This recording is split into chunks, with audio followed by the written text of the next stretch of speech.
What's up, everybody?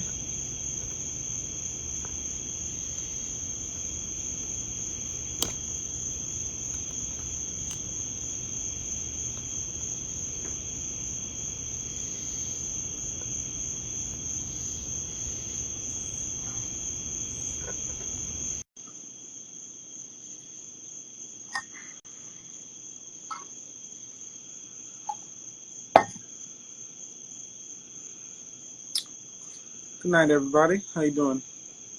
See if I can get everybody in here.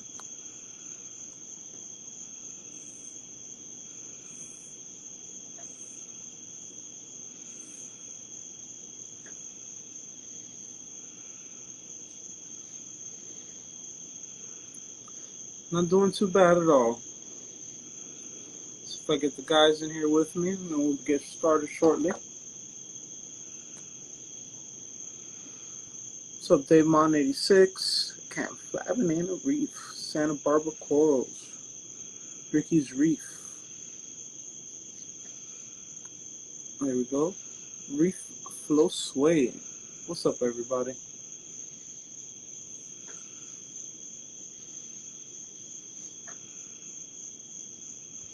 Jay, what's up, sir? See if I get everybody in here.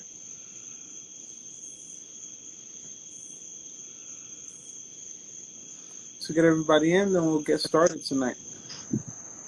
Mr. Des, how you doing today? Not too bad at all. How you doing, sir?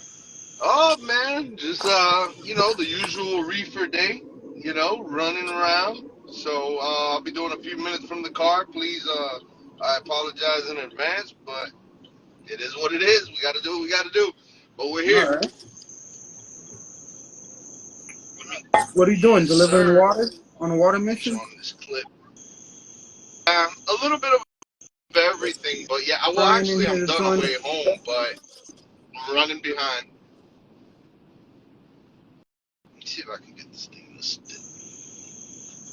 And do you actually service a lot of these tanks, or do you just drop off corals and drop off water? Yeah, I don't do any service. I try to help when and where I can, if it's some type of pointers or, if I could do a little something. But if somebody needs like true service or help, I usually refer them to Vic Coral Fascination. But other than that, it's just pure water. Pure water. Yep.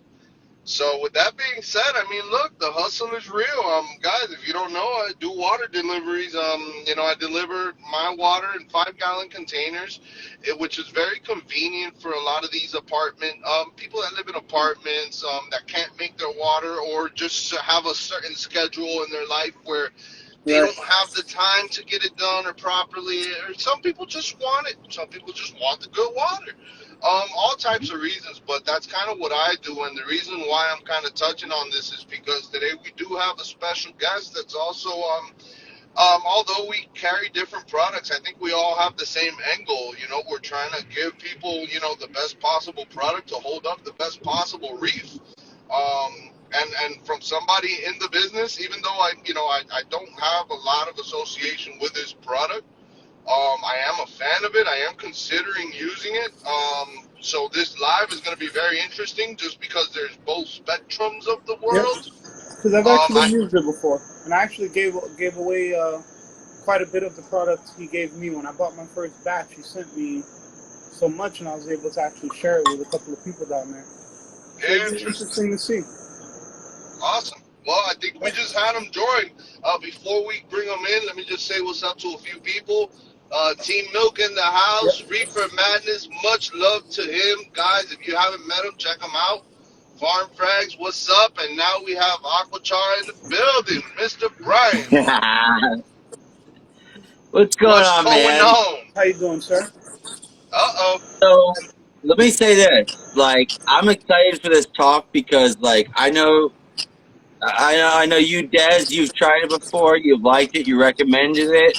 Yep. I know Reef X, you guys, you've heard about it, you're curious. I want to answer you guys' questions. Okay. So, let me, well, first, welcome. Thank you for joining us, obviously, right? Thank you. And I Yeah. thought it would be interesting to have you on because you do have something that's different.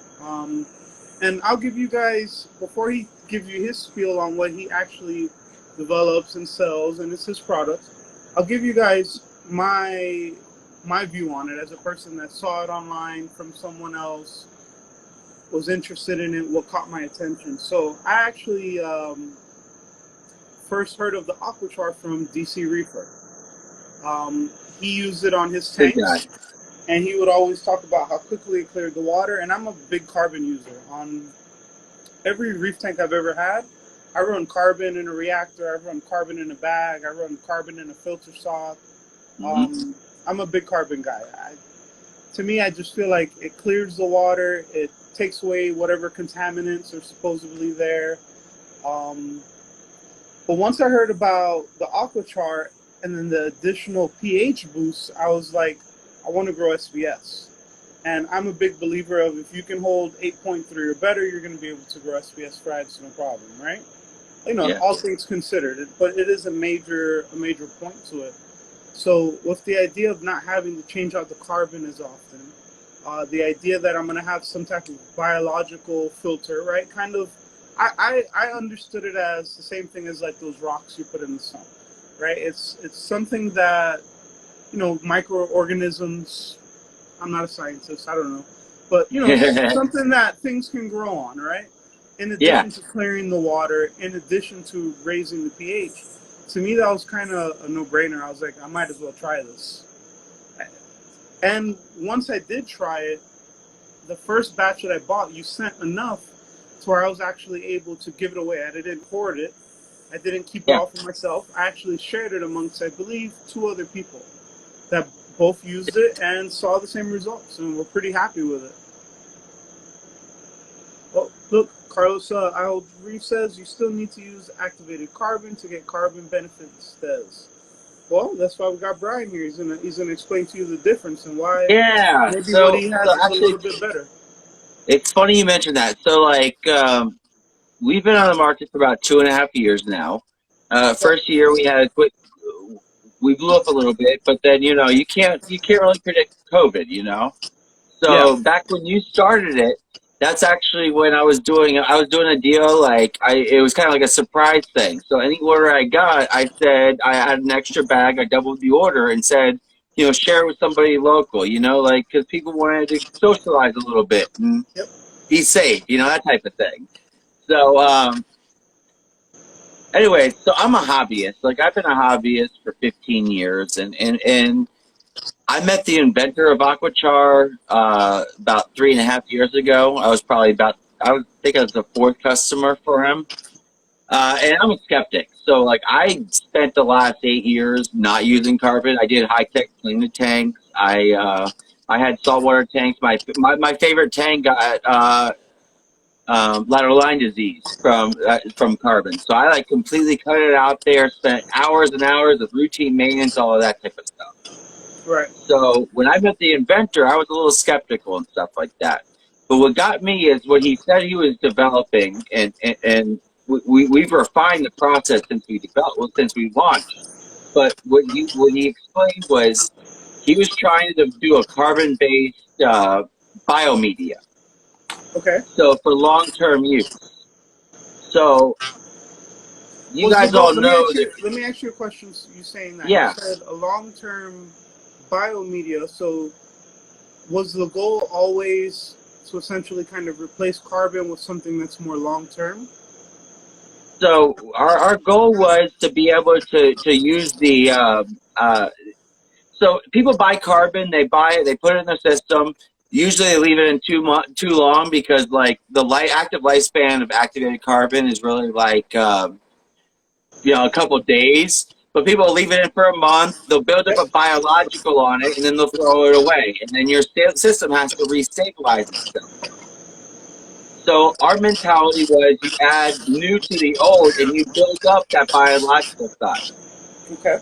You replace the ceramic media, or especially some of our best customers are actually ceramic media, our nano tanks, because they can replace their ceramic media that can break down over time.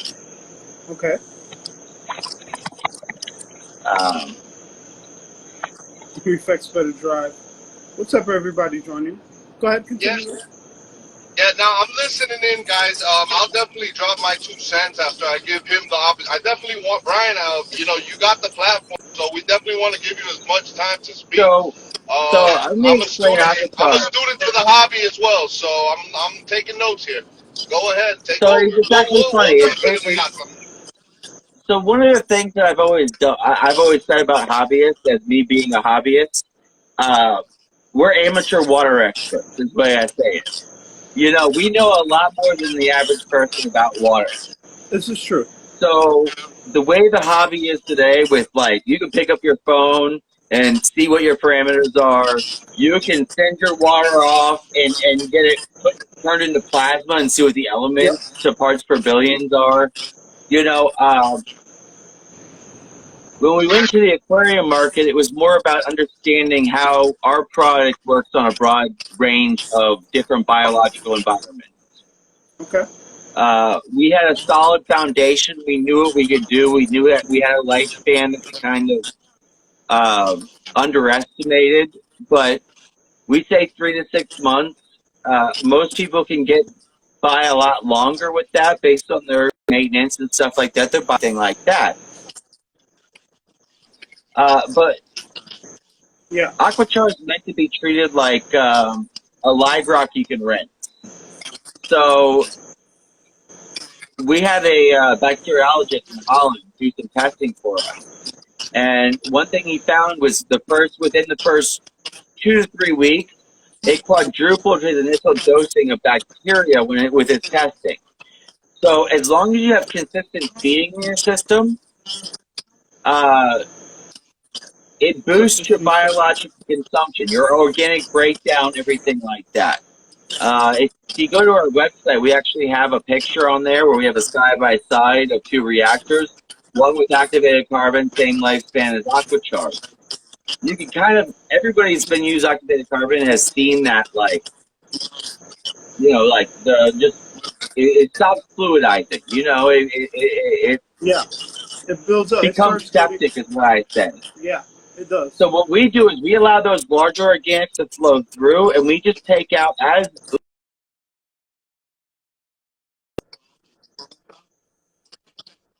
we want, and kind of expediting your organic breakdown process. So Aquachar is meant to be built up.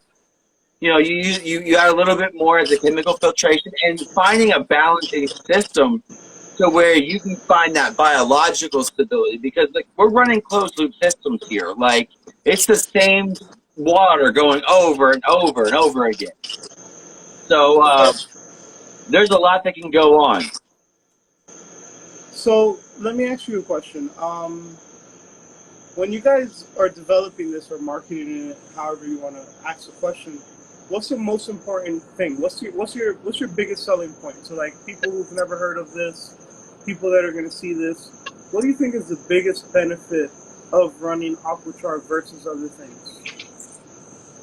So honestly, from a marketing standpoint, I try to focus on the biological aspect, the long-term use, because activated carbon has got a bad standpoint from like the leaching and causing issues.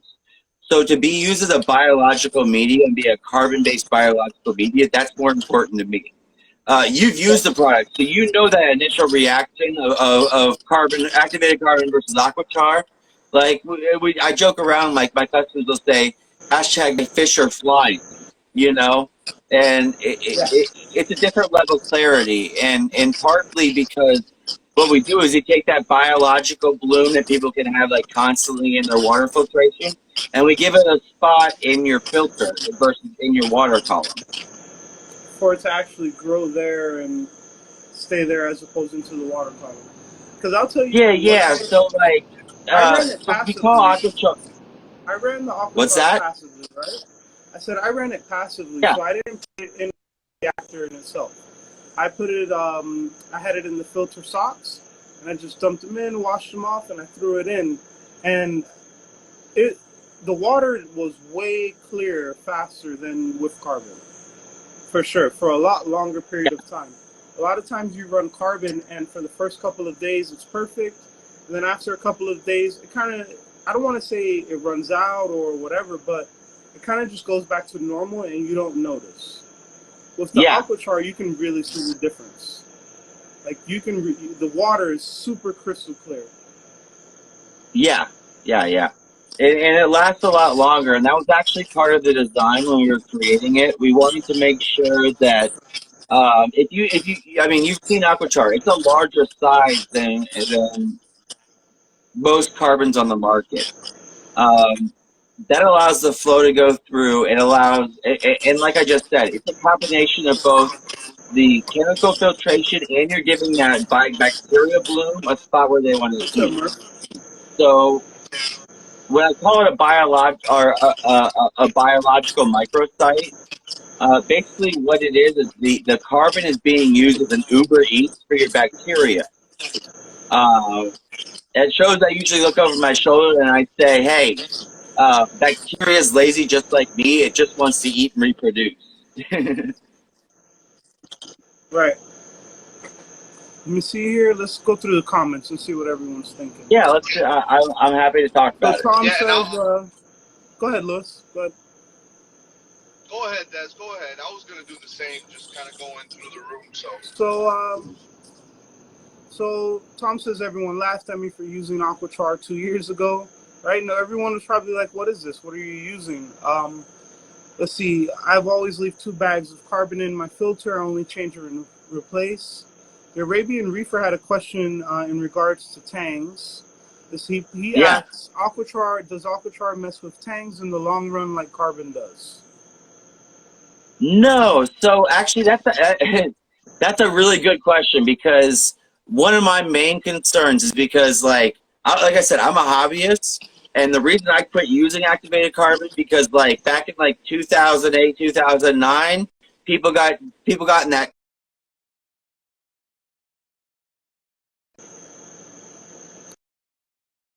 questionable products. Favorite tank got hole and head lateral line disease. So one of the things we did before I went in the market was we ran 5 times the amount of Aquachar in a tank-dominated tank, just to monitor a day-to-day basis to make sure that we didn't have that issue. So a lot of the issues with the hole and head lateral line disease is it's attributed to quote-unquote fines. That's not the issue. It's more about long-term use, and you start leaching the harmful coal ashes and stuff like that with coal-based carbons. So I think you mentioned earlier, I consider activated carbon and some of like the mixed media resins type of thing a complementary product to Aquachar, a temporary use, like to get your dog's organic out of there, throw it away, or medication, or something like that. Aquachar is more of a biomedia that does the carbon things really, really well. Carlos has a question here. I hold true reef. To keep the benefits of Aquachar for clarity, you would still need to replace it frequently because it turns into media after 3 to 5 day period. Essentially saying that it's kind of the same thing as carbon. I'll say in my experience, it kept my water super clear to where I noticed it way longer than when I ran activated carbon, for sure. So I can't go too far into like our proprietary stuff. But I'll explain to it this way. So activated carbon is functionalized with oxygen. It's designed for like pumping stomachs, a quick reaction, pull things quickly out of your system. Aquachar has that same oxygen-based reaction for an initial reaction, but we're also functionalized with hydroxide. So that's where you saw like the pH increase and stuff like that. We use the larger size and the hydroxides that we layer onto Aquachar as a slow release mechanism to kind of find a balance in your system. So whereas you're still we give it a lifetime of 3 to 6 months. So it's basically 3 to 6 times longer than activated carbon. But we're actually designed to be able to add like a half a dose, maybe every 3 months or something like that, and finds your Right. biological balance. And even once it's done, we actually have a regeneration process with hydrogen peroxide and stuff like that to remove that biofilm and be able to reuse it and continue to use it as a biomedia on top of that. When you do that, though, do I lose that effect of the clarity if I'm just using it as a biomedia long term? So if you've seen the size of Aquachar, part of the things is there's two steps. So monthly or as needed, we say that you should pull it out. Like people ask me whether a reactor or a mesh bag is better, and they both have their benefits because the reactor keeps the constant flow and you can control it. But the mesh bag allows you to pull it out and just be able, like during a water change, and just shake it out, get those larger organics, and disturb that biofilm and free up porosity that might not have been used. Right. So we always say that you use monthly maintenance until you realize that you need more of it. And then we say that you can use hydrogen peroxide to disturb the biofilm, and you can air dry it to kind of get the organics off of the aquachar. So it's actually a regenerated thing, and it's meant to kind of replace your ceramic media. So essentially I would just be able to clean it and add to it as needed and still have the Yeah, same yeah. effect. So there's nothing that beats that initial chemical clarity of new aquachar. But Yeah. you can definitely manage your biological side much better, like on any other media out there, really, with aquachar. So you can build up that biological stability because remember, we're a closed loop system. There's always constantly things being produced and stuff like that. So, in my opinion, there's no reason to keep ceramics over aquachar or building up aquachar as long as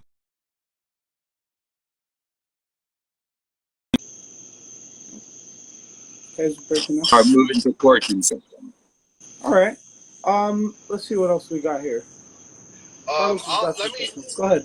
I got a few questions. Yeah. I'll start with the more basic ones that I feel like probably the mass participants just want to know, and it's just pretty general. I'll put myself in the customer's shoes right now because these are some of the questions I had going into it. It's, as far as size, the illustrations I have yet to see it in person per se. So, dimensions wise, how does it compare to our average granular carbon? Totally different. So I don't know if you can see here. Let me see if I can get that. Yeah, that's awesome. Can you maybe put some in the palm of your hand or something just to get a little more perspective of the size? It's like pieces of wood. I want to say they're pieces of wood almost. That's what I assume. To me, that's what. Okay. It's much larger than any activated carbon you're going to see on the market, and that's by design. Okay. So what we're trying to do is we're trying to be a biomedia. We use the porosity. So I'll start off with the basics. I haven't really covered this. We're wood-based. We actually make our product out of waste material. Tree trimmings from, we actually work with a tree trimming company that they manage our site just because we save them on dumping fees because it's expensive. You're in Florida, you know how that is. Right. So anyways, our base carbon source is wood. Our process is what's interesting because what we're doing is we're trying to maximize the temperature. We're a self-healing process, so we're trying to maximize the temperature to structure the carbon without making it turn to ash. So we're creating a very specific environment where there's no oxygen, but it's also maximizing the temperature. Okay. So that's why we're allowed to be much bigger than like the smaller granular activated carbon stuff. I mean, like they quote unquote are fluidized, whereas we are more of like a flow through type of thing, and it's more about like the continuous interaction with a closed loop system. So one of the things I noticed people were commenting on, is it more, do you think it's more of a biomedia with extra benefits versus an alternative to carbon? So we're a new technology, so it's very hard for me to explain this in entirety. But what we're doing is with maximizing temperature, we're trying to structure carbon, which is a nanotechnology in and of itself. And then what we're also doing is we're layering other nanotechnologies on top of that porosity of natural wood. Right. So it works as well as an activated carbon from an initial reaction standpoint. But my personal benefit is the long-term use of the biological stability. Okay. Which essentially speaking on the So media side of basically, so it. basically, so basically, it's a mutual benefit, which timeline determines where. So initially, it works as a carbon, and eventually, it'll convert itself into So a media product. I'll give you this example. People ask me like, "Hey, is a reactor better or is a mesh bag better?" I have some of my best customers and my long-term use customers. What they're doing is they'll put the new stuff in a reactor, and then once they're done with that like lifespan, they want that clarity again. They'll take the old stuff, put it in a big old mesh bag, replace their ceramic or wherever it is in their sump, and then put new aquachar in the reactor. So it's more of like finding your balance from a biological side and a chemical filtration side, and how long you want to go with it. So Chef Like Dad said, it lasts much longer as a chemical filtration than activated carbon. That's kind of part in the design with the hydroxides and stuff like that. But it's also designed to kind of take some of the ceramic media technology and use carbon as a foundation instead of silicate. Okay. Two things that just came up in the comments. Well, three things. So Chef Lagoon he says, doesn't seem like it would work for a nano in the long run because you're doing the same thing as carbon. So I can actually speak on that. From a nano perspective, it's actually awesome because I'm not a big, I do my maintenance, right? But I'll leave the carbon back there and not change it. I know that it's in the filter bag, and I'll do water changes week after week, and I won't touch it. With the AquaCharm, I'm able to leave it in there, and I know that there may not be a negative outcome for a much longer period of time, as opposed to just leaving the carbon in there. And it actually does keep the water clear a lot longer than the carbon does, by far. Yeah, so that's you're kind of proving my point. Is so what it is, the larger size of aquachar kind of allows the flow to go through and allows those organics to go through. Like, if you strip the outside of a piece of food off of the stuff that's rotting and go back in your system, your fish might eat it, something like that. So you're speeding up the organic breakdown process, but you also start to become a biological media that you've got quadruple the bacteria breaking down your organics. So it's not necessarily like on a nano tank, if you have like the plastic media or the ceramic media or anything like that, like I said, some of my best customers, like I personally have a 28-gallon tank in my house that I run on a hang-on back filter with aquachar as the primary filtration media. Pods love it, stuff like that. So you put, but it does not have the cleansing properties. Hold on, let me go back to an earlier question. Farm Fries asks, does it release chemicals after? And then right after, Santa Barbara Corals asks, what happens if you pull it all out from your system at once it's established?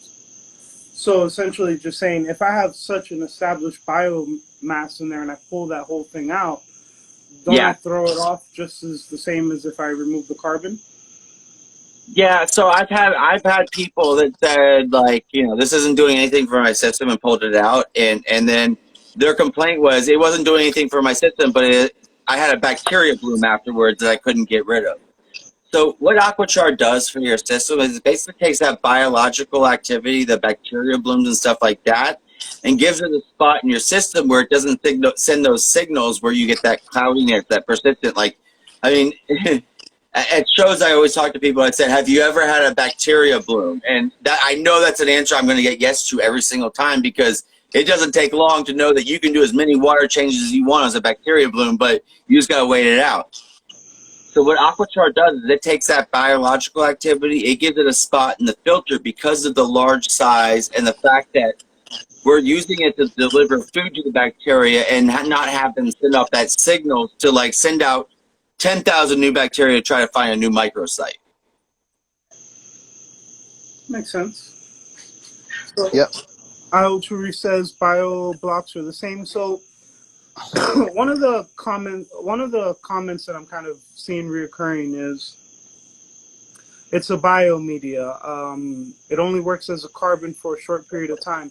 But I think if people kind of look at it from this perspective, and again, this is just from me as an end user, if I can purchase one product that works initially as a carbon source and it clears up my water, and we know that it also will filter out my water long term, will also work as a biomedia place, right? So maybe I don't need as many bricks or all of the other products. That's already two products in one that you got. And then we haven't even really spoke on the pH, because for me, the main purpose that I originally started using Aquachar for was the pH boost. And I actually was running sub 8 before I used it. And I did this on my 90-gallon tank, so it wasn't just on the smaller system. But on the 90-gallon tank, I had the 90-gallon display and I had a 30-gallon sump. So it was a good amount of water. And my house was tiny, right? The house was super tiny. And I couldn't get above 8 as far as pH is concerned. And within, I would say, the first month, from the first day of using it to the end of it, I probably jumped at least 0.3 to 0.4 points, which was amazing.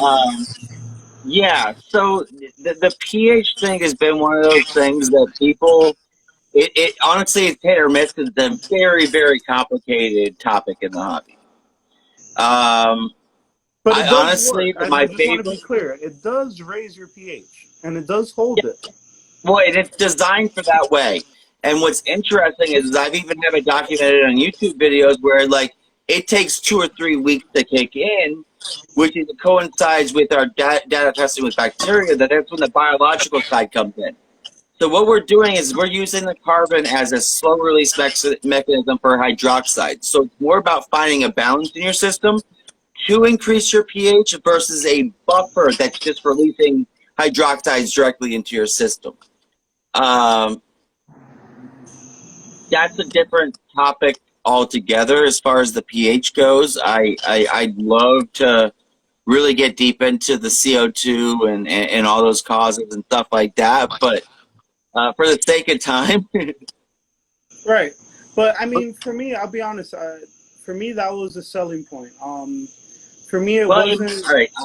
Yeah. Everything else that I got, right? The water clarity, the filtration. For me, the selling point was the pH boost, because when you have a reef tank, one of the things people chase, is pH. Yeah. You chase it.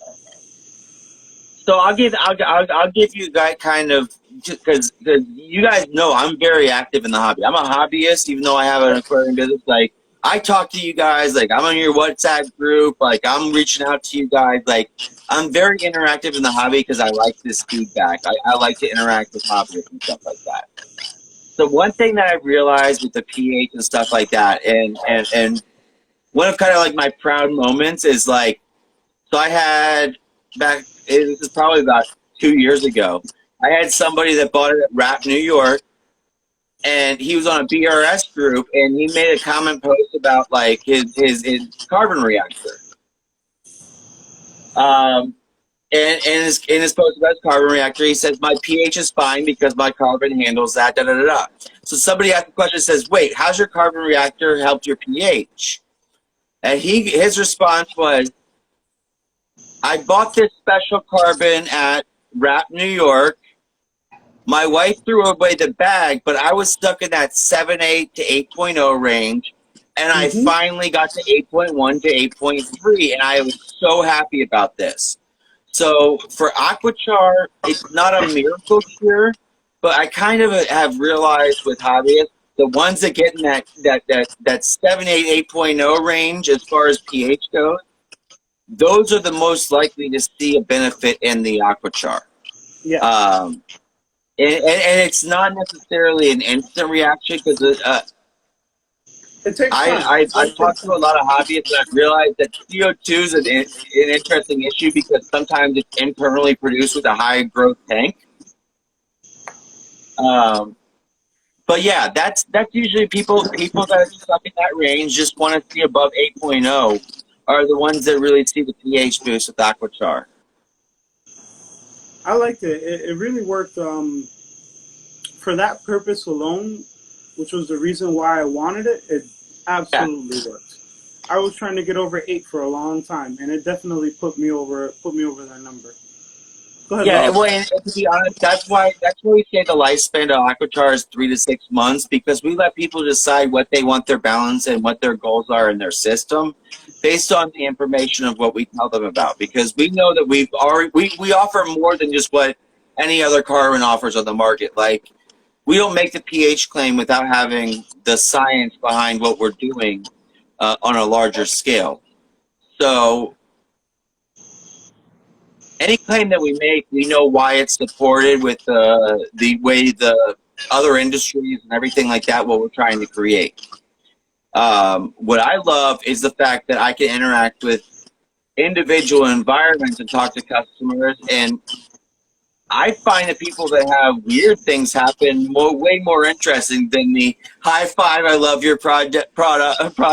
I mean, I love those. I love the I can't tell you how many customers I've had that have been like, I was ready to quit the hobby. I was so frustrated. Let's save my tank. And for me as a hobbyist, like not just as a business person, but a hobbyist alone, that makes me happy. That's why I went into the hobby versus, doing my financial analyst job for banks. Oh, wow. I got I guess the second question to follow up on the first one. And the reason why I asked the dimensions on this individual media was because I currently use a 2 little fishies reactor. And with that tube dead in the center, it doesn't. You wouldn't put it in there. It wouldn't work, right? You wouldn't put it in there. You just put it in a bag, and you could put it in the sump near the return pump. You just find a spot. You wouldn't put it in that reactor. It's too big, and it's not needed. It's better. It's not carbon. It doesn't need to tumble. You don't need to fluidize it. Put it in a bag and just throw it in the sump. Yeah. Now, with that being said, if somebody was to, there's some people, like personally, I use a reactor because I currently have it in combination in multiple reactors where I use my granular ferric oxide in combination with my carbon. And it's a recipe that's worked for me, and it would be kind of interesting to see me break away from that. But if carbon was an option within the reactor, it might be something, I was willing to consider. Is it something that's like, can it be broken in smaller portions? And then it would fit. Or would that Some work? other pieces. Oh yeah. So yeah, we break it down to the size that you need without any issues with it. It's not anything like that. Actually, one of the things that we say with the regular maintenance is actually roughing it up and getting some of that outer layer off of the larger chunks, just because you're freeing up porosity when you put it back in your water. So the reason we don't have a specific, this is the filter we recommend, or this is the way we recommend it, is because we want it to be able to be retrofitted into your system, how you can use it. We usually, the only recommendation we say is closer to your return pump, the better, just because you get some of the larger organics absorbed further on in your system, or at the beginning of your system, But I've had plenty of customers who have put it in the filter stocks at the end on their overflow and had great results. Okay. Now, I guess next question I got, looking at it from, once again, a customer's point of view, and I'll try to put this a little bit of history of myself as far as biomedia in a nutshell throughout the last decade. But My first tank, which was given to me and my over a decade ago, came with the old school setup, which included some bio balls. So Uh-huh. I originally kicked it off with some bio balls. Few years later, I kind of jumped into the refugium, different methods, different chamber setups as far as Chido 1, Chido 2, Skimmer 1, Skimmer 2, if you know what I'm talking about. Yeah. But just bounced around through different things and different methods. Now, my kind of takeaway and scare has been in long-term setups where I'm building tanks that are going to be maybe 5, 6 years plus. Um, and the biological loads. I mean, I guess yours covers more of a replacement method that you have behind, which I do love because I personally I'm like gonna access Chef. replacing stuff. I'm not a big fan of leaving stuff way too long, especially when we're talking Oh, about very, very long term. Yeah. In the sense Guys, of always BG forget my per se. hat. So and I guess this has been kind of one of my scares in the past, like with bio balls, which have a similar, collecting Yeah. bio and releasing them over to the tank properly. I think long term, I personally, and I can't say it's happened to me, but I always got this gut feeling that after a few years it was gonna turn on me. That just after so many years of build up, and that it could just be that ticking time bomb that one day, it couldn't have a negative effect on my tank versus a positive effect on my tank. Like, what's your take on a customer? And I can't be the only one. I guarantee there's probably thousands out there with somewhat of a mentality. What would you Hold say to on. that? Hold on. Let me see how long we've been on this call so I can make sure that we like the people that are on this call still are like I can say this and not get flack for it. So the bio balls. So like Aquachar, the reason that Aquachar works so well in the air tanks is because per gram of Aquachar, we're about the equivalent surface area of about 20 bio balls. So we have a microsite where you get the aerobic and anaerobic bacteria both working together to break down your organics quicker versus just having a bio ball that's just basically taking the aerobic bacteria, the nitrifying stuff. Um, the other thing, I would be less concerned about the bio balls causing an issue than I would the ceramic media you have in your tank causing an issue. So a lot of the ceramic media today is aluminosilicate based. So I've talked to people in the industry and I've learned that they're basically trying to install hydroxides into the ceramics when they make it. And aluminum is one of the ways you do it, much like we are doing with Aquachar. So we have a whole different chemistry level because carbon's very much tighter bond that we can work with compared to those things. Like I said, I'm very interactive with hobbyists. I see a bunch of ICP analysis and stuff like that.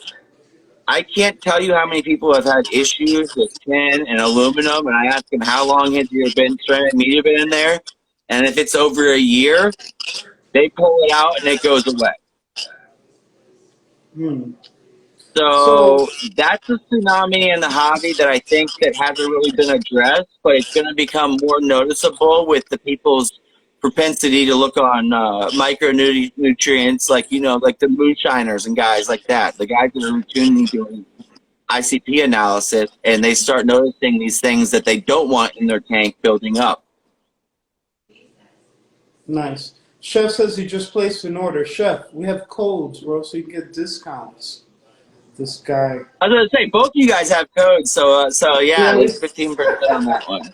Yeah, I mean, look, They'll have to reorder another one. Get it back up. let me hey, ask we you a appreciate. question, Chef Lagoon, and it's a kind of a good point. I didn't really think about it. Why don't you Yeah, guys offer? Why don't you guys offer the aquachar in different shapes as opposed to just the large size pieces that you have now? Like maybe smaller, little micro cubes that a person that likes to use a reactor could use it in, or in the I shape of a bio brick, because essentially it would be the same thing. yeah. So this is a topic that I have gone like back and forth on, and it's a request that I've gotten even like international distributors and stuff like that. The short answer is Aquachar is designed to take care of problems that most hobbyists don't know that they have. And I don't want to make fashion take away from what we actually like the function. Ultimately, we're a media in your aquarium. It's about making your tank and your corals happy. So getting fancy with it only detracts from what we're trying to build and do. It's much easier just to put it in a mesh bag and treat it like a block versus trying to be fancy with it and trying to create an actual block. Now, on a consumer's point of view, including myself, and giving you my breakdown of my scenario and why, like, would you still consider it fashion if it's that in my particular circumstance, I've had success with a reactor, therefore I wouldn't want to shy away from a reactor. And now knowing I could maybe crush it and make it work, I just don't like shying away from a reactor. Would you still consider it? Oh no! So this is more of issue. Yeah, no, this is more of like a situation where like people want to have it look like a brick, like a ceramic media brick or something like that. Okay. A reactor, it actually works really well in a reactor. You just size it to the biggest size you can get in a reactor. And it's all about the flow going through and building the biological side on it and figuring out the routine of how quickly you have to replace it to move it to the biological stage, if that makes sense. And I'm currently using, just to give you an idea, and you can touch on it and yay or nay it, but I'm currently running a reactor with Red Sea carbon spec. So nothing really too fancy or extra. It's just what I've used in a reactor. Yeah, so I'll give you my opinion on activated carbon, just so you guys understand. Yeah. Activated carbon, mixed media with resins and stuff like that. I consider those products a short-term complementary product to Aquachar. Where Aquachar is more of a biological media that does the chemical things, you don't want to replace both at the same time.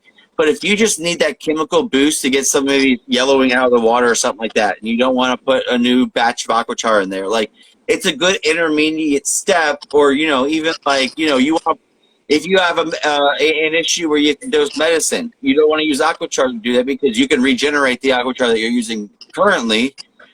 You can use activated carbon for those uses and stuff like that. So we're not a competition to activated carbon. That stuff's basically just repackaged from industrialized processes. We're more of a carbon that turns into a biomedia.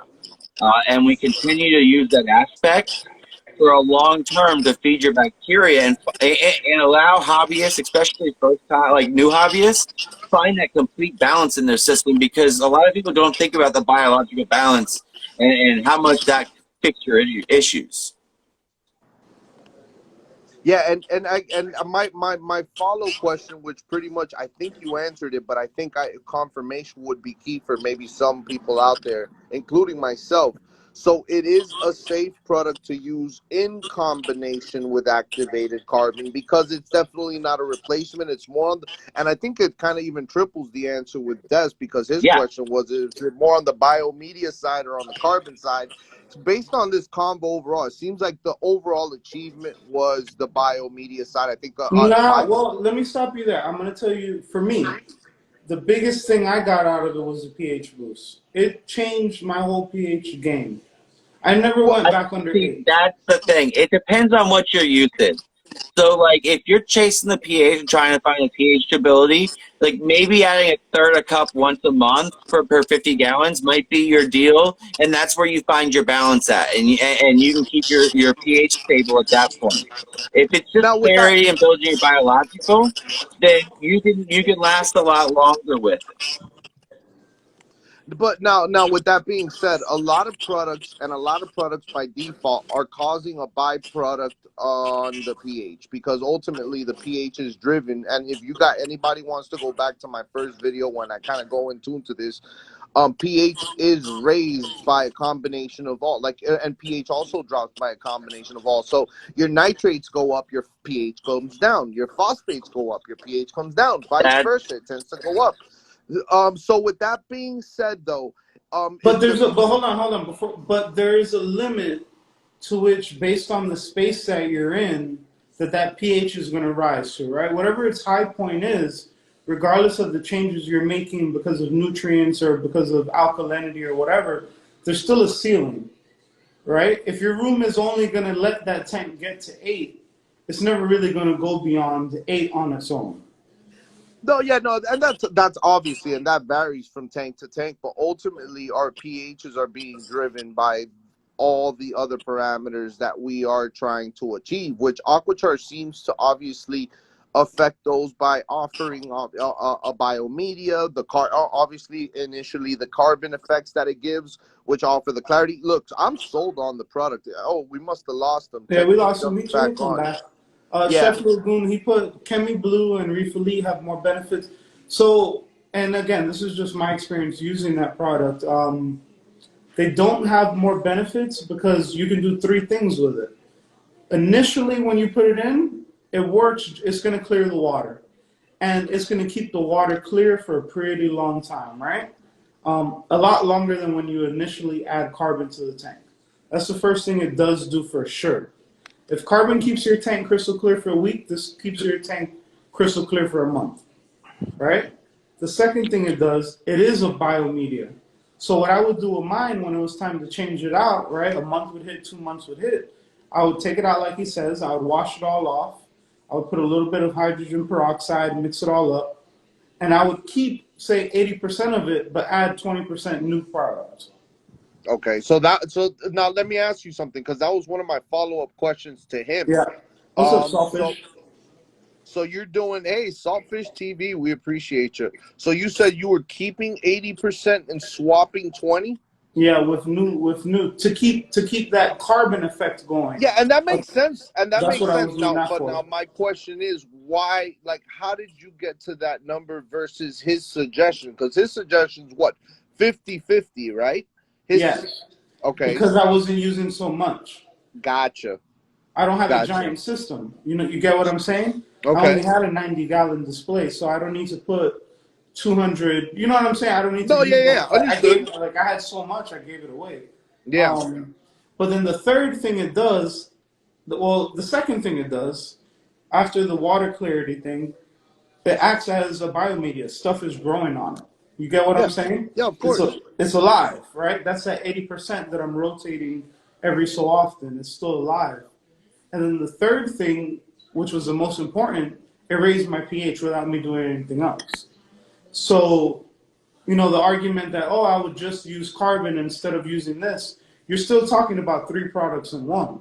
You're still talking about a little bit of carbon, initial, you know what I mean, boost, but it lasts longer for clarity. And then in my case, I kept 80% and I would add 20% new when I would wash it off and put it back in the tank. So I kept that carbon clearing the water effect going. Yep. I still have the majority of it, so I always had that biomedia, and it kept my pH higher. So that's 3 things in one. I mean, yeah. And Brian, when we lost you, my question to Des was, his decision upon receiving your product was to do a swap of 80. Keeping 80 and swapping 20 due to the size of his tank. Now, my question to him was, why did he go against your suggested 50-50, which is what correct me if I'm wrong, but that was your suggested swap out, right? 50-50? Yeah, 50, so that's 50? My standard, because a lot of people have a lot heavier bio load and everything like that. Yep. I kind of, and again, this is kind of one of the reasons why I'm very interactive with customers and stuff like that and talk to them, is because I like to learn from them where they find their balance at, from like maintaining what their benefits are. Because everybody has their different kind of idea of what they want, because we promise a lot of things. For Des, the pH thing was there, so he tried to find a method with the 20% where that's where he found his wave, where he can kind of keep his whole system stable.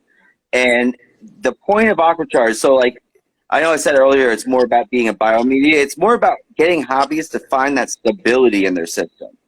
Just kind of. So when I first launched the product, some of my earliest reviews, and I got frustrated with it at first, was my tank's so happy. And I'm like, well, what do I do with that type of review? But I realized for the average aquarist that meant that they just sat down in front of their tank, enjoyed it, and didn't have the stress of the maintenance that they have to do in the back of their mind like we all constantly do as hobbyists. So that's where I get the enjoyment out of doing Aquachar. Because, like, remember, I'm a carbon, and you guys see me on social media. I have people tagging us in our posts and excited because they realize that we're doing something different than any other product on the market. Yeah. Yeah. A question I just saw, and a couple people were commenting on from Tom. He says, I'm not understanding why you will need more biomedia in an established tank, and a couple of people kind of thumbs them up on that. And I'll let you also answer that, but I think the answer to that question is you don't. But again, if you purchase something and it has more benefits than one, it just does. And there's no way you're going to tell me more established things in your tank in smaller spaces is going to be a negative. It has to be a positive. No, either way, it's a positive. Yeah, no, and I completely understand that mentality with it. But there's no. But I just want to be clear that dude, there's no tangible loss there.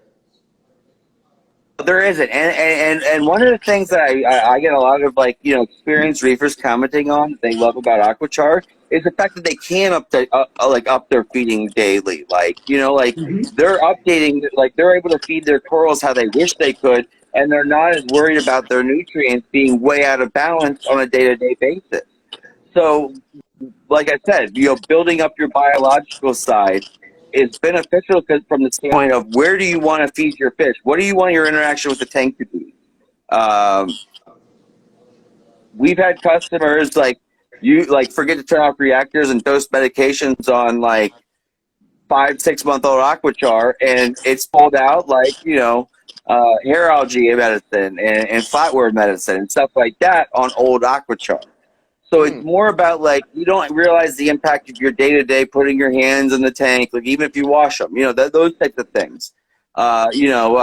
Things in your room, stuff like that. The things that impact your overall system that Aquachar can passively be able to, with the closed loop system and the recirculation over it, pull out of your water. Nice. That's amazing. That's amazing. Well, look, I mean, I'll definitely touch a little bit on, I guess, stepping out of the actual science behind it, which you covered extremely well. I think we covered a lot, but I wanted to bring up some stuff with you that I kind of had held up. And I'm in the water. Obviously, I produce water for a lot of people. I'm very premium water. I heard a lot of things come out of your mouth that I can relate to as far as the feedback, the review. You get pride in it, it's pride. Yeah, and it means a lot. And we are very, and I guess Des, this is just something that you kind of could just on a customer side, but looking at it as us that we're trying to produce something when we are putting it in people's tanks, which I think and I'm going in deep into this hobby for many years. It saddens me that a lot more companies aren't as critical about caring about that this product's going to tanks that people love, and there's a passion, and they cry when a fish dies like if it was a family member. There's a lot. So every time I'm preparing and I'm taking out water, and I think you can probably attest to every bag you pack, there's a lot riding on it. And I want to give you your kudos for what you're doing. I think once again, I'm in the water business. There's not a lot of competition on water delivery out here, and the LFSs, it's not something they're pushing, so it's a very unique line I'm walking. And I think once again, that's another point that we can relate to, because carbon is I think you've owned it. You've owned the carbon business. I mean, look, there's millions of brands out there, but I don't see Red Sea out here giving us reviews and reaching out to the customers. Nothing against Red Sea. I'm a customer and I'm a fan. But realistically, let's call it how we see it. you are in these chat rooms. If you're not in our rooms, Well, guys, we're designed so. That's one of the things that it makes us unique is we're actually like our chemistry behind how we make our product is designed specifically for aquariums. We stick within the parameters of what we would put in our personal tanks. We like I said, I'm a hobbyist for 15 years. I went into this as somebody that didn't use carbon before. So for me personally to be able to like it was an enjoyable experience for me to be able to go switch in my brain from like being anxious for people to try it in their tank to being excited for people to try it in their tank. It didn't take long for that to happen. It's just when you put a product, you put your name behind something, and you put it out in the market, it's difficult, you know? And we had our hiccups at the beginning, and we completely reformulated our process to be able to make sure that we were safe and the best product for what you guys want from a hobbyist standpoint. Well, here's a one Tom just said. Once I saw the nails and screws in Alcatraz, that messed Oh him up. yeah. And listen, this is why I wanted to have this video because I'm more than happy to discuss the past. Yeah. So like that was an issue. So when we first launched, we blew up and we had people making the product for us and stuff like that. And they cut some corners and they didn't want to do the extra work to make a little bit extra. So we had a couple of batches where they took some of our test batches because what we were doing originally is we were working on integrating ferric oxides into it so we can control phosphates, which is still on the table for us, but we want to be able to do lab testing and stuff like that before we enter a product like that. So it was more of our over ambition in that aspect of trying to do too much. Yeah. And to be honest with you, like the feedback and that mistake was great because like, so 6 months in, we actually got a contract with packaging and distribution internationally out of Holland with somebody in the industry and established. So having made those mistakes early and figuring out that we don't need, we have an exceptional product without those enhancements and trying to cut corners and stuff like that. That's when I got excited with, you know, like, that's when I took over the quality control, to be honest with you. We trashed everything we had on hand when that issue came into light because we weren't going to risk it. We completely shut down production and we reformulated the process to make sure that we extended the life versus the initial reaction because at the same time, we also had people saying, hobbyists that I respected telling me that they were having a really hard issue no matter how much they fed with their nutrients, keeping them above dino levels, you know, from zero. So again, this is why we went into the aquarium world, and this is why I care so much about like people using it, and like you said, like I get excited for people to use it now because I know from a technology standpoint and quality control and everything like that you guys what you're putting in your aquarium is something I would put in my aquarium, and your reaction is going to be ecstatic, you know? That's good, though. I mean, that's a fair answer. I mean, it's your growing business, and you had a production error, and you guys were able to correct it and move forward. And well, and that's like I said, I'll own any mistakes that we do, and I'm more than happy to discuss anything, you know, with somebody, you know, whether it's publicly or in private. I'm more than happy to go through the process of owning what we've gone through. Like, we're a new company, we're a startup, and we're honestly creating a product that, with reading white papers, there's probably about 10 papers a year going off in what we're actually doing. So, like, we're outside the lab technology on something that's just now being explored in the laboratory. So we're just waiting for people to catch up, and like I said, I got to keep proprietary and keep some of the secrets away. I'd love to be able to be like, how awesome is this, and this, and this is how this, and this works. But at the same time, like, I want to do big things. Like you guys have seen, like we literally have an orphanage with 40 kids in Uganda that have safe, clean water and aren't walking 2 kilometers each way to get water from the river. So we're doing something different. We put our name behind a product, and we've grown a following, you know, and Nice. like I said, I'm always excited that people tag their bio media and Instagram and everything like that because like it says we're doing something different. Nice. You definitely are. You definitely All are. right. Well, Louis, you got any final questions for the gentleman here? No, I think he covered it all. Definitely looking forward to getting my badge. And I'll definitely hit you up privately, Brian, and discuss some more. We definitely had kind of started talking, and I think there's definitely some things Yeah. to discuss there. But I'm a fan of your product. I'm a fan of what you're doing. I love how you're putting it all out there, the responses I'm getting, and I'm telling you because I thrive to get the same kind of results from the consumer, like hearing those, the fish are Yeah. flying, the army of goodness. For me, for like once again, I got stuck with holy water, and I that's what my No, customers and threw I my respect way, that. and I I know I ran with joked it. around with you on that one, but that's fun. Yeah, like they threw it at me, and you know what? But You know, it's funny. I'm gonna, I like to throw stuff out there, but so because of him with the whole holy water, I actually lived in Miami. When I lived in Miami, I live in Georgia now. Yeah. I never actually bought the water from him, but I knew of it, and I knew that he was selling water.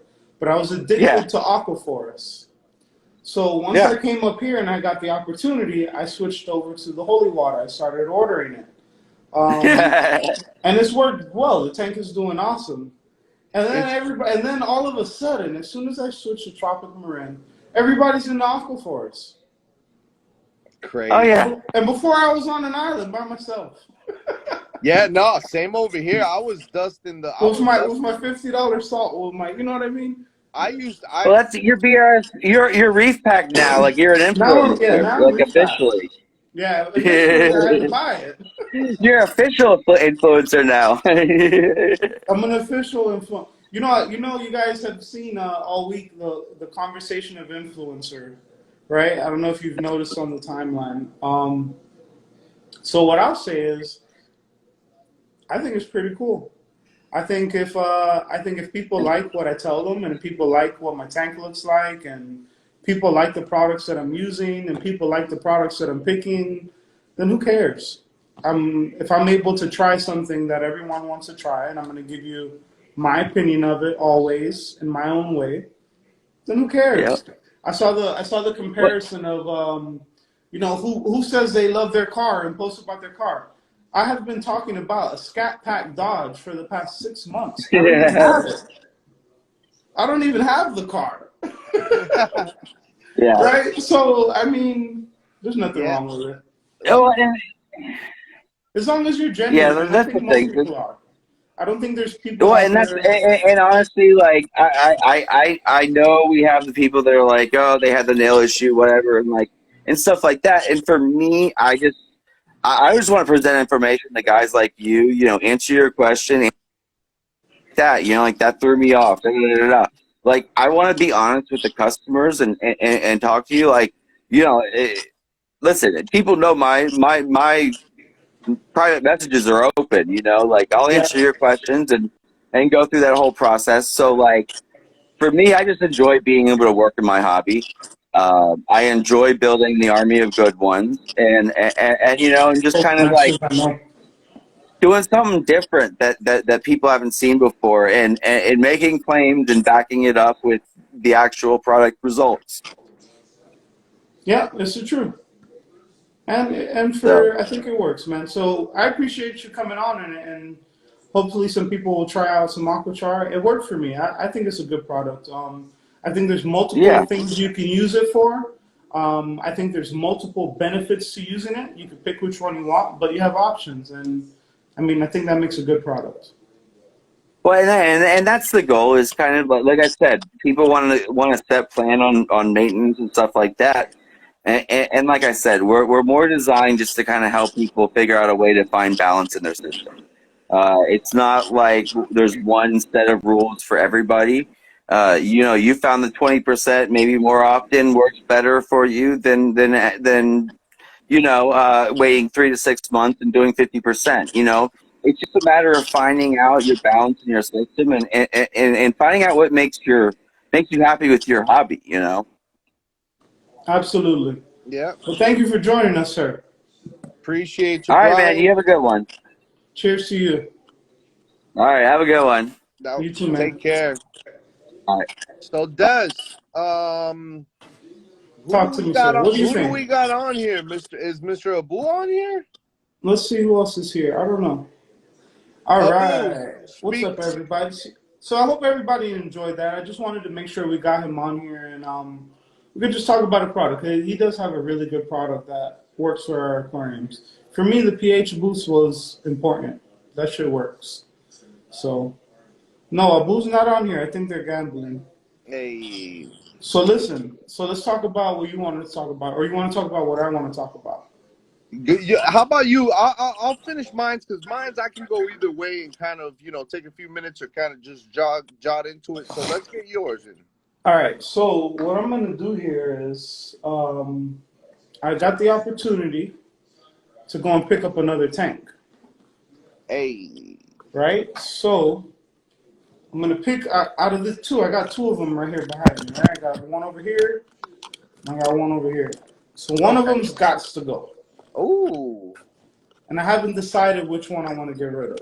Uh-oh. I don't know if I want to get rid of the 25 Lagoon. I was meaning to ask you what you were going to do. I'm not emotionally attached to this tank. I'm going to be honest with you. Okay. Before I came to Georgia, I knew I wanted to have a tank, and I knew I wanted to keep a tank long term. But I knew I didn't want to bring that 90. I knew I didn't want to bring the 90-gallon tank with me. So I bought this tank as kind of a transfer tank. So that way, when I got the house, when I got to Georgia, I literally, before I took furniture out of the U-Haul, I unpacked this out of the car that was on the trailer. Gotcha. And I set it up, and then we brought all the furniture in the house, right? Okay. And I'm able to keep my fish tank shit going on in the house. Oh, wow. Right? And then this tank, I traded before I left to Georgia. I traded some corals, and I got the tank and the stands for corals. Okay. The thing about this tank is, though, I was able to build this tank through BRS Reef Pack. And I made it really nice. I made it fancy. I made the sump is, yeah, it's got a nice sump in there. I don't know if you can see it. So that one means more to you. That one kind of means more to me. There's that attachment because I traded for. Say that again. I mean, you had built you got your hands involved in that one, huh? Versus the other one, is that where the attachment comes from? I think so, because this tank I bought it, and it's nice, and I've got some nice corals in there. I got a huge elegance I bought in there today. Let me show you. It's been opening up now. I just got it today. I don't know if you can see him, but look at that guy back there. Just picked that up today. It has little blue tips, blue and purple. It's pretty nice. I like it. And then I just got the torches. They're starting to look nice. But I'm going to get rid of all of this stuff. It's all got to go. I'm not really attached to any of it. Chef says keep them all. And it says fire. So, can you hear me? Hold on, wait. I've lost him here. I hear you. Oh, wait. You hear me? So, yep, perfect. What I'm going to do is, I got to pick which one I want. My wife is not trying to have 3 fish tanks in here for no reason. And it's stupid. Right? And the one I'm getting is pretty big. So the one I'm getting is going to take up this whole wall here. So this whole wall is literally 5 feet. So the tank is going to sit perfect right here. But it's going to be big because the tank is going to come out about that far. So this whole thing right here, this whole shit is going to be fish tank. You get what I'm saying?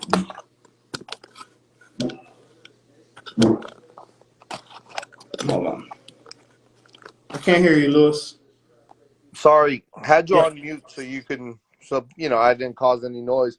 No, that's amazing. I'm super excited for you. I think, you Oh, know. I didn't say, yeah. It's the innovative marine 150-gallon tank. I'm gonna get it from DC Reefer. I'm So gonna drive everybody's to saying raffle, raffle. raffle. No, but I'm in Georgia, so nobody can get it. I love Los and COVID. They're too much. Hey, let's give a shout out to COVID Masters, man. Much love for being on here, guys. If you need his services, hit him up. He's a great dude. Chef Parcero with his ceviche. Guys, best ceviche in town. Hit him up. But I mean, the tank, it's crazy how you upgraded fairly fast going into Georgia. How long you been in Georgia now, I've Des? only been here 4.5 months, I think. 4 months, Wow, though. four and Did a you half think the months. upgrade would come this quick? Well, no. Was I this was planning on I was was this planning a on riding search? it out. Was this a Huh? search, or did you stumble upon it and make the decision, or were I you stumbled looking for bigger? I stumbled upon it. Mm. So it's one of I those stumbled meant to upon it. be's. It's one of Yeah, those meant to be's. I was watching DC Reefer's live stream. And he Mm. was talking on his live stream and talking about what he's doing because he has a new tank. Okay. And I asked him, "Hey, what's up with the old tank?" Because I originally started watching him on YouTube when he built that 150, Okay. probably like a year and a half ago. And he bought that tank brand new, and I watched him build it. You know what I mean? He put out his videos every week. He would go live all the time. And then he moved, and now he has a new tank. Okay. So on his live stream, I was like, "Hey, what's up with that other tank?" He's like, "It's in the garage." So once he said that after the stream, I DM'd him and I'm like, "Hey, what's going on?" And and he made Perfect. me an offer I couldn't refuse, and I'm gonna drive up there this weekend, Washington D.C. Oh wow. What's the trip looking like? So I don't to go from Atlanta to the capital is 9.5 hours. Oh wow. So it's a legit drive. So are you planning to go, like, are you gonna make it a trip like with the whole No, family, or are you really just going out there for the tank and coming back? I'm going for the tank and I'm coming back. We're gonna drive up there, spend the night at a hotel. I'm gonna leave on Saturday. I'm Oh gonna spend the man. night at the hotel. Wake up early, go have breakfast, take a picture smoking outside of the White House. Jump Ah! back, jump, jump back in the car, and then go grab that and come home. What's I'm gonna be happened? right back. The chat rooms are gonna be fun on that little journey, I'm sure. And what's cool though, I've been a lot of places, right? But I've been to like a lot of islands and stuff. I've never been to a lot of places in the U.S. aside from Miami and New York, only major cities. So I've never seen South Carolina. I've never seen North Carolina. These are not places that I'm going to. You understand what I'm saying? Yep, yep. So I've never seen Virginia. I've never really, as an adult myself, drove through the mountains. You know what I'm saying? So it'll be kind of dope. It'll be a cool little trip. Yeah. And then What's up, you can gang? smoke in DC, so we're gonna go to the little weed store. You know what I'm saying? It's just Yeah. I was gonna go with my stepson. I was gonna bring him, but then my cousin was like, "He'll ride with me," so I'm gonna leave the kid home, and me and him are gonna take the mission. Oh my god, that is too funny. Mm-hmm. Well, hey, I wish you luck. I can't wait to watch that experience. Once Yeah, again, the Reef Experience continues. I don't know Um, how I'm gonna set it up. What I told myself is when I get home on Sunday, that I'm gonna put it in the garage. you're gonna build it in the garage, or you're just I'm gonna just house it in the garage? I'm just gonna put it in the garage. I'm not even Oh, gonna bring it in the house. Because if oh I bring wow. it in the house, then I force myself to build it. Because now I have to order it. Now I need this and I need that. And I feel like if I just take it out of the truck and put it in the garage, then it'll give me time to just let it chill. You know what I mean? You Yeah, and won't really have that think it through. initial. Really Yeah, think it through versus impulse. yeah. Which I don't blame you. I would probably have the same dilemma. Well, guys, last topic before we run. Just something we wanted to talk about. I think, and I've kind of touched on it in the past. And the reason why I thought this was appropriate, just because we had Aquachar in here, and it's a product, and I think one thing we gotta kind of understand about this hobby, and maybe a better way to explain it is with correlation to plants. And in the plant business, one thing there is a lot of products that go alongside it, whether it's soils or as well medias and chemicals, just like us in our hobby need.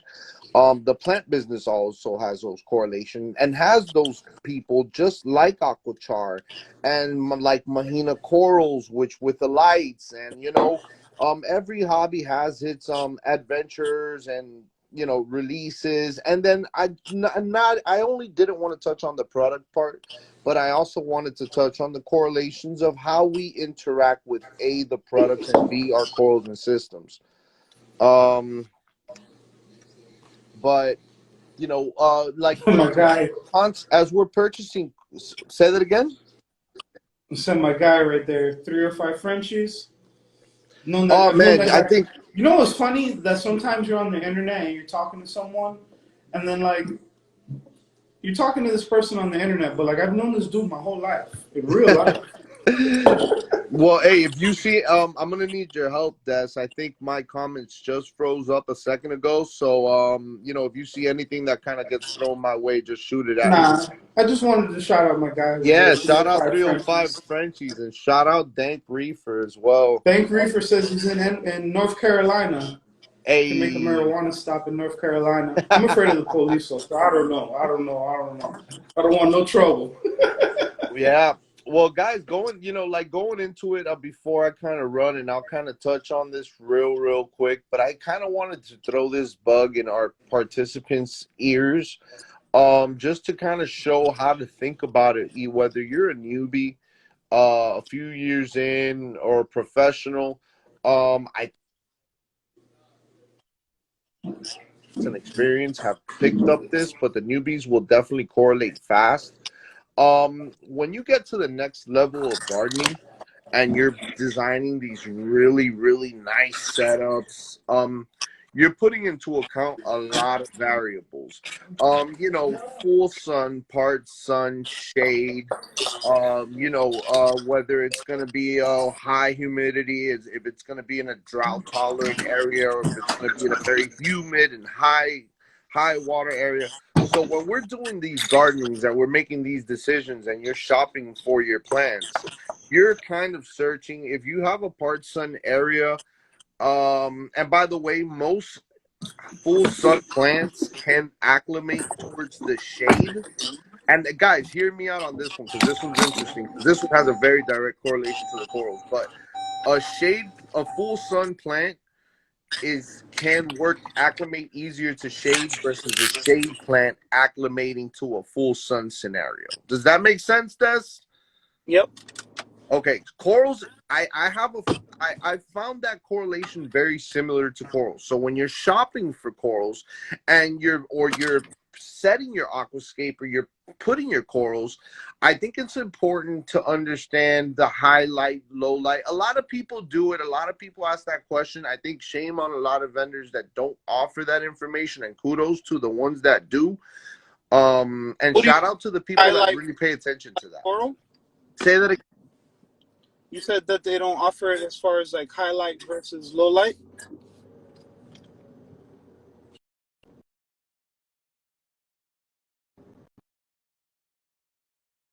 For your high-end business, to offer that type of information to the customer. Like, for example, even hobbyist to hobbyist, Des, you come and you buy a piece off of me.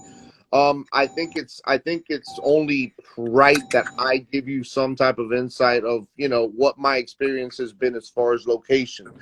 This piece tends to do really well in high flow and high light. I think. And when people buy plants, you guys offer that kind of information. It comes with the purchase of the plant. It's a must. It's a must. We grow thousands of species, and like, for example, in Lowe's, we have a color coding system where it's 3 different colors. So when you're looking at the tag of the product, yellow means full sun, orange means part sun, purple means shade. So for example, in our scenario, it would be corals that are high light, mid light, and low light. So mushroom, zoas in the bottom. A lot more of the more common stuff can kind of get that middle ground.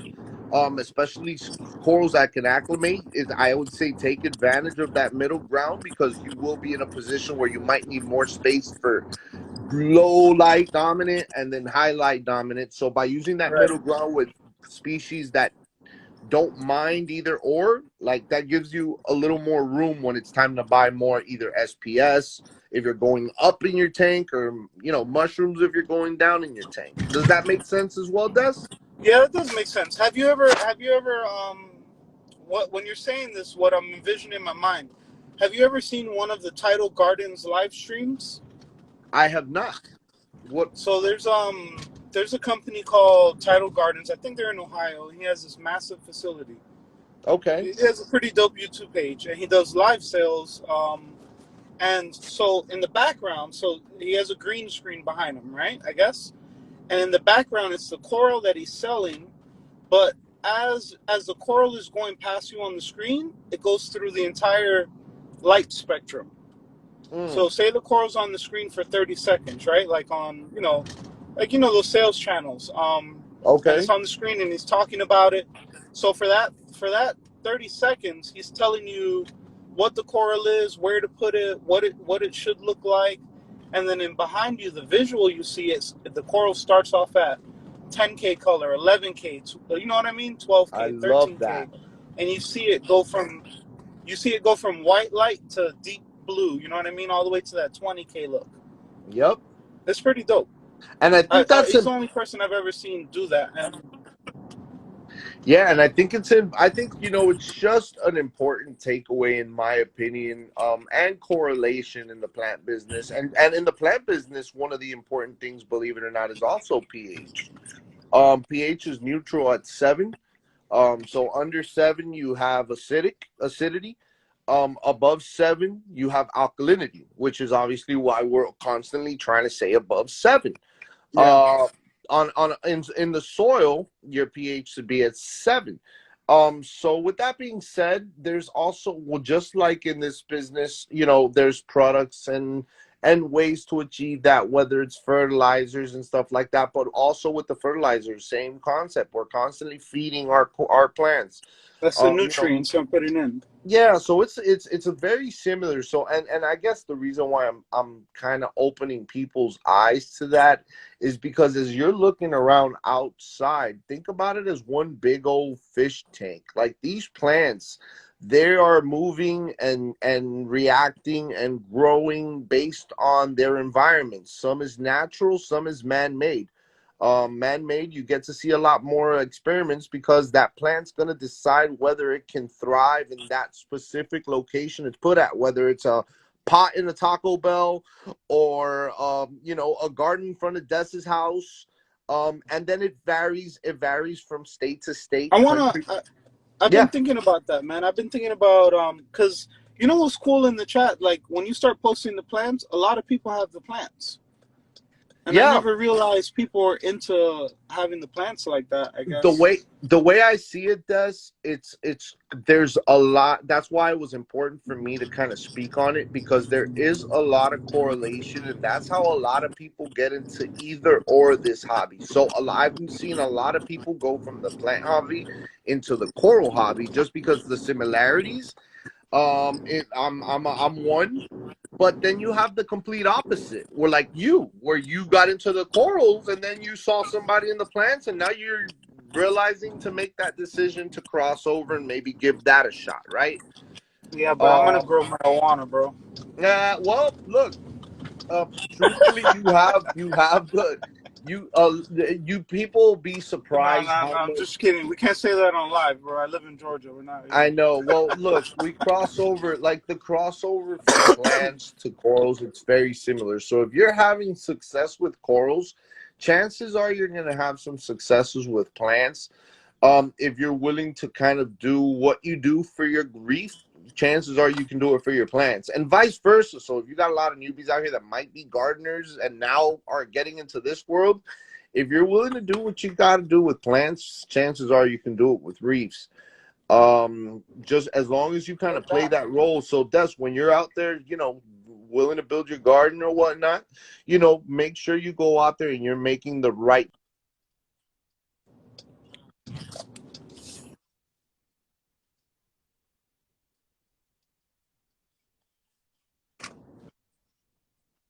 the way it's facing versus the sun, because each face of your house gets completely different light throughout the day depending on its location, on sunset to sunrise. So if you're doing the front of your house and the front of your house Right. gets full sun, then as you go shopping for plants, just like when you would go shopping for corals, you got to, all right, I'm putting it on the ground. I can't buy SPS if I'm doing my sand bed.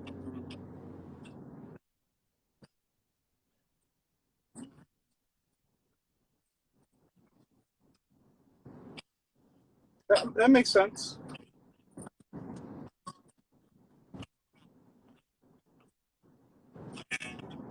Scratch your head on and think it through a little more, and I'll try to do my best to add more takes like this as we kind of go subject to subject, podcast to podcast or whatnot. Yeah, man. But No, Des, I unless you appreciate got it because anything it makes else, sense. we're at an hour and 30, bud. You want to kick it here? You want to call it a day right now? Are we good? Yeah, we can call it a day unless somebody wants to jump in and talk. I'm driving to the. I'm looking for that. I just went to the gas station. They're talking about it's closed. That's the only thing about Hey. Georgia that I don't like. You go to like I don't know, bro. They don't want to work in Georgia. Nobody, bro. It's like, how the fuck is the gas station closed? It's 10:30. Yeah, you gotta love Miami for that. Miami, we got. Hey, in Georgia, when it's nighttime, they shut everything down. Like the sun goes down, and then it's 42 miles from one gas station to the next. Dank Reefer said let's talk about weed. I'll tell you one weed story, and then we'll close out, and it has to go do with growing plant. So, huh? So listen, No, I was I, laughing. I ordered these seeds called autoflowers, right? So they're supposed to be these little weed plants that you grow, and they only stay like 1 or 2 feet. So you don't grow this whole fucking tree, but you get an ounce, you get 2 ounces of weed out of it. And I grew it in my backyard, no lights, just put it in a pot. And then just like you said, I had to order chemicals for when it was vegging to give it nutrients. I had to order chemicals 30 days later when it started to flower to get it to bloom. And I remember I bought this stuff like cotton candy punch, and it's like some pink shit. And you're pouring it in the water, like when you're watering it, like if you're dosing the plant, right? Dude, when I tell you the bud that came out of that, it tastes just like bubblegum, bro. Oh Exactly my God. what the container looked like. It was so cool because then you grow the weed in like 2 months. So that's That's that's nuts. my weed story. It definitely worked. I poured that bubblegum shit that I ordered from eBay in there, and it was bubblegum weed, bro, for sure. Definitely worked. That's my advice of the night for plant growing. Order it off of eBay. It works.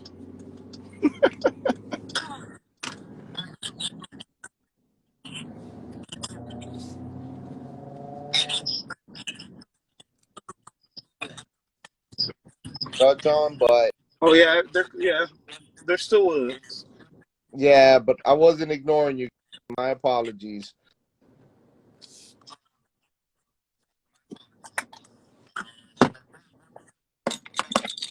Yeah, man.